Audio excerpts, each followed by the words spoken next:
ସମସ୍ତଙ୍କୁ ମୋର ନମସ୍କାର ଏବଂ ଆଗକୁ ହେବାକୁ ଥିବା 2025-26 ଯେଉଁ ପିଲାମାନେ BSc nursing, MSc nursing, PBBSc nursing ବା ପୋଷ୍ଟ ବେସିକ୍ ଡିପ୍ଲୋମା କୋର୍ସ କରିବାକୁ ଯାଉଛନ୍ତି ସେମାନଙ୍କ ପାଇଁ ଗୋଟେ ଅପଡେଟ୍ ନେଇକି ଆସିଛି। ଏଇଭଳିଆ ଭିଡ଼ିଓ ଦେଖିବାକୁ ଚାହୁଁଥିଲେ ମୋତେ ମେସେଜ୍ କରନ୍ତୁ, କାହିଁକିନା ଯେଉଁ ପିଲାମାନେ ଆଗକୁ ନର୍ସିଂ ରିଲେଟେଡ୍ ବା ନର୍ସିଂରେ ଯେଉଁ ପିଲାମାନଙ୍କ ନର୍ସିଂରେ ଆଡ଼ମିସନ୍ କରିବାକୁ ଚାହୁଁଛନ୍ତି ସେମାନଙ୍କ ପାଇଁ ବହୁତ ଗୁଡ଼ିଏ ଅପଡେଟ୍ ମୁଁ ଆପଣଙ୍କୁ ନେଇକି ଆସିବି। ଇନଷ୍ଟା ହେଉ ବା ଆପଣଙ୍କର ମୋର ଚ୍ୟାନେଲ୍ ଯେଉଁ ଅଛି ଆପଣଙ୍କ SSS କ୍ରିଏସନ୍ ବା ନ୍ୟୁ ଅପଡେଟ୍ ଯେଉଁ ଅଛି ଆପଣ ସେଥିରେ ଯାଇକି ମଧ୍ୟ ଡିଫରେଣ୍ଟ ଟାଇପ୍ର ଆପଣଙ୍କ ନର୍ସିଂ ରିଲେଟେଡ୍ ବହୁତ ଗୁଡ଼ିଏ ଜିନିଷ ସେଠି ଅପଲୋଡ଼ ହେଇଛି, ସେଠି ଯାଇ ମଧ୍ୟ ଦେଖିପାରିବେ। ମୁଁ ଯାହା ଡେସ୍କ୍ରିପସନ୍ରେ ମୁଁ ଲିଙ୍କ୍ ମଧ୍ୟ ଦେଇଥିବି। କିନ୍ତୁ ଗୋଟେ ଜିନିଷ ମୁଁ ଆଜି ଏ ଭିଡ଼ିଓରେ କହିବାକୁ ଚାହୁଁଛି, ଯେପରିକି ଆପଣଙ୍କୁ ଯେଉଁ ପିଲାମାନେ ପ୍ଲସ୍ ଟୁ ଏବେ ରନିଂରେ ଅଛନ୍ତି ବା +2 ଏକ୍ଜାମ୍ ଦେବାକୁ ଯାଉଛନ୍ତି, ସେ ପିଲାମାନେ ଯଦି ନର୍ସିଂ କରିବାକୁ ଚାହୁଁଛନ୍ତି ତାହେଲେ ସେମାନଙ୍କୁ କ'ଣ କରିବାକୁ ହେବ। ଯେପରି ଆପଣମାନଙ୍କୁ ପୂର୍ବରୁ ଜଣାଥିଲା, ଯେଉଁ ପିଲାମାନେ BSc ନର୍ସିଂ, MSc ନର୍ସିଂ ବା PBBSc ନର୍ସିଂ କରିବାକୁ ଚାହୁଁଛନ୍ତି ସେମାନଙ୍କୁ CET ଏଣ୍ଟ୍ରାନ୍ସ ଦେବାକୁ ପଡ଼ୁଥିଲା।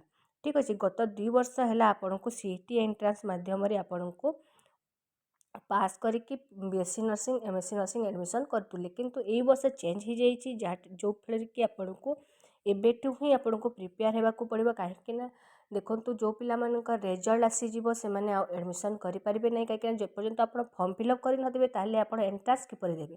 ତାହେଲେ ଦେଖନ୍ତୁ ଏଠି ଆପଣଙ୍କୁ କ'ଣ କରିବାକୁ ପଡ଼ିବ। ଦେଖନ୍ତୁ, OJEE ଏଣ୍ଟ୍ରାନ୍ସ ଆପଣଙ୍କୁ ଦେବାକୁ ପଡ଼ିବ ବା ଯେଉଁ ପିଲାମାନେ ନର୍ସିଂ କରିବାକୁ ଚାହୁଁଛନ୍ତି +2 ପରେ ସେମାନେ OJEE ଏଣ୍ଟ୍ରାନ୍ସ ଦେବେ। ସେମାନେ OJEEରେ ମଧ୍ୟ ପାସ୍ କଲେ ଆଗକୁ ଯାଇ ସେମାନେ ଆଡ଼ମିସନ୍ କରିପାରିବେ ନର୍ସିଂ କୋର୍ସରେ।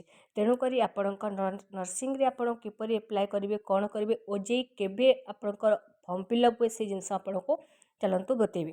ଦେଖନ୍ତୁ, ଏଠି ଆପଣଙ୍କୁ ଯେପରି ଜଣାଅଛି ଆପଣଙ୍କୁ ଦେଖେଇଲି, କାହିଁକି ନୋଟିସ୍ ଅଲରେଡ଼ି ଆପଣଙ୍କ DMT ପୋର୍ଟାଲରେ ଅପଲୋଡ଼ ହେଇସାରିଛି କି ଯେଉଁ ପିଲାମାନେ 25-24 ସେସନ୍ରେ ଆଡ଼ମିସନ୍ କରିବାକୁ ଯାଉଛନ୍ତି ସେମାନେ OJEE ଫର୍ମ ଫିଲ୍ଅପ୍ କରିବେ। ତାହେଲେ ଦେଖନ୍ତୁ, ଏଠି ଆପଣଙ୍କ ଏଇ ନୋଟିସ୍ରେ ଯେଉଁ ଅଛି ଆପଣଙ୍କୁ OJEE ଆପ୍ଲିକେସନ୍ ଫର୍ମ କେବେ ଅନଲାଇନ୍ ହେବ, 4th ୱିକ୍ ଅଫ୍ ଜାନୁଆରୀ 2025। ଆପଣଙ୍କ ଜାନୁଆରୀ ଲାଷ୍ଟ ୱିକ୍ ବେଳକୁ ଆପଣଙ୍କର ଫର୍ମ ଫିଲ୍ଅପ୍ ଷ୍ଟାର୍ଟ ହେଇଯିବ ଏବଂ 3rd week off ମାର୍ଚ୍ଚର 3rd weak ବେଳକୁ ତା'ର ଫର୍ମ ଫିଲ୍ଅପ୍ ସରିଯାଇଥିବ। ଦେଖନ୍ତୁ, ତାପରେ ଆପଣଙ୍କର ଯେଉଁ ଆଡ଼ମିଟ୍ କାର୍ଡ଼ ଯେଉଁ ଆସୁଛି, ଆଡ଼ମିଟ୍ କାର୍ଡ଼ ଦେଖନ୍ତୁ ଏଠି ମାର୍ଚ୍ଚ 3rd ୱିକ୍ ବେଳକୁ ଆପଣଙ୍କ ଆଡ଼ମିଟ୍ କାର୍ଡ଼ ମଧ୍ୟ ଆସିଯାଇଥିବ ଏବଂ ମେ ମାସରେ ଆପଣଙ୍କର ଏକ୍ଜାମ୍ ଅଛି। ତେଣୁକରି କହି ରଖୁଛି ଆପଣଙ୍କୁ, ଯେଉଁ ପିଲାମାନେ ଆଗକୁ ନର୍ସିଂ କରିବାକୁ ଚାହୁଁଛନ୍ତି ବା ଅନ୍ୟ ରିଲେଟେଡ୍ ଭିଡ଼ିଓ ଦେଖିବାକୁ ଚାହୁଁଛନ୍ତି ମଧ୍ୟ ମୋତେ ମେସେଜ୍ କରନ୍ତୁ ଏବଂ ପର୍ସନାଲି ଆପଣ ମୋତେ ମେସେଜ୍ ମଧ୍ୟ କରିପାରିବେ। କାହିଁକିନା ଯେଉଁ ପିଲାମାନେ ଆଗକୁ କରିବାକୁ ଚାହୁଁଛନ୍ତି କ୍ୟାରିୟର ରିଲେଟେଡ୍ ଆଉ କିଛି ଜିନିଷ ଜାଣିବାକୁ ଚାହୁଁଛନ୍ତି ତାହେଲେ ମୋତେ ମେସେଜ୍ କରନ୍ତୁ ଏବଂ ସାଙ୍ଗମାନଙ୍କ ସହିତ ସେୟାର କରିବା ପାଇଁ ବିଲକୁଲ ଭୁଲିବେ ନାହିଁ। ଏବଂ ଆପଣଙ୍କ ୟୁଟ୍ୟୁବ୍ ଲିଙ୍କ୍ ମଧ୍ୟ ତଳେ ଦେଇଥିବି, ତାକୁ ମଧ୍ୟ ଆପଣ ଫଲୋ କରନ୍ତୁ, ଯାହାଫଳରେ କି ସେଥି ମଧ୍ୟ ଆପଣଙ୍କୁ ବହୁତ ଜିନିଷ ନର୍ସିଂ ରିଲେଟେଡ୍ ଆପଣ ପାଇପାରିବେ। ରହିଲି, ନମସ୍କାର।